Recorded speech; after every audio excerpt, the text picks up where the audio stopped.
అందరికీ నమస్తే అండి. ఈరోజు నేను 2 రకాలుగా ములక్కాడ కర్రీ అయితే చేశానండి. మొదటిది ములక్కాడలతోటి ఆవు పెట్టిన కూర.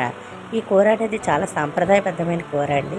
ఇది మా నాన్నమ్మగారు చాలా బాగా చేసేవారని మా నాన్నగారు నాకు ఎప్పుడు చెప్తూ ఉండేవారు.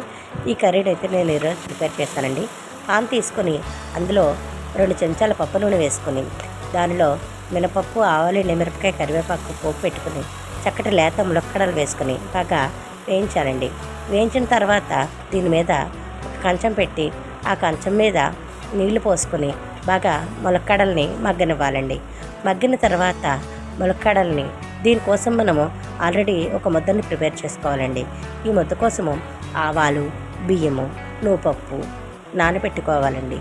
ఈ నానబెట్టుకున్న వాటిని బాగా మెత్తటి మిశ్రమంలా కాటుకలాగా ఆడుకోవాలండి. ఆడుకున్న తర్వాత ఈ కంచం మీద ఉన్నటువంటి నీళ్లు ఈ ముక్కల్లో పోసేసి బాగా 80% వరకు ఉడకనివ్వాలండి.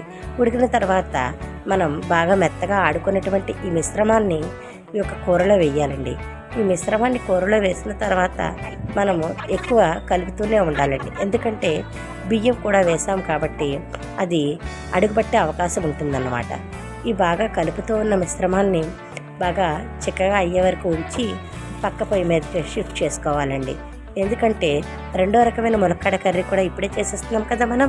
అందుకోసమని ఈ కర్రీని పక్క పొయ్యి మీద పెట్టాలండి. ఇది బాగా ఒక 5 నిమిషాలు 10 నిమిషాలు ఉడికితే సరిపోతుందండి. ఉడకాలి కదా బియ్యం, బాగా ఉడికితే బాగుంటుందండి, చాలా కమ్మగా ఉంటుందండి. రెండో రకమైన ములక్కాడ కూర కోసం మరొక ప్యాన్ పెట్టుకొని అందులో ఒక 2-3 స్పూన్ల నూనె వేసుకొని కోసుకున్నటువంటి ఉల్లిపాయ ముక్కల్ని, పచ్చిమిరపకాయ ముక్కల్ని వేసుకొని వేయించుకోవాలండి. ఇవి బాగా కొంచెం రంగు మారుతున్నప్పుడు మనం కోసి పెట్టుకున్న టమాటా ముక్కలను కూడా వేసుకోవాలండి. అలాగే జీడిపప్పులను కూడా మనం ఈ దశలోనే వేసుకోవాలండి. మనం ఎప్పుడూ కూడా 4 ఉల్లిపాయలు తీసుకున్నట్టయితే దానికి 1 టమాటా అన్న ఎక్కువగా తీసుకుని 5 టమాటాలను తీసుకోవాలండి. అప్పుడే మనము టమాటా వేసి చేసిన కర్రీలు బాగా రుచిగా వస్తాయండి. టమాటాలను వేసుకొని ఈ రెండింటినీ కలిపి బాగా మగ్గనివ్వాలండి. ఇవి బాగా మగ్గిన తర్వాత ఇప్పుడు మనం బాగా లేతగా ఉన్నటువంటి ములక్కాడని యాడ్ చేసుకుని బాగా కలుపుకోవాలండి. కలుపుకున్న తర్వాత ఈ దశలో మనము ఉప్పు, పసుపు, కారము బాగా యాడ్ చేసుకొని కలుపుకోవాలండి. మనం ఎప్పుడూ కూడా ఈ కర్రీస్లో మసాలా వేయకపోతేనే బాగుంటాయండి.